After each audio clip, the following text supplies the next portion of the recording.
Yeah, Orca-T is a donor graft product in which there is a precise control over what immune cells are administered to the patient in a timed fashion. So it consists of hematopoietic stem cells with T regulatory cells given on one day. And then 2 days later, there's a dose-matched dose of T cells.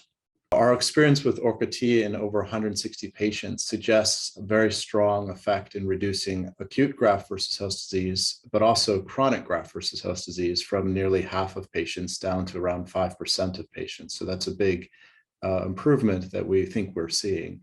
In terms of relapse, there hasn't been any exceptional differences that we've seen. So we're not concerned about the therapy at all adversely affecting relapse. And in fact, we've had some patients with very active disease go into remission and remain in remission. So we're looking forward to further evaluation of Orca-T in a more randomized fashion to see if it may actually help with relapse.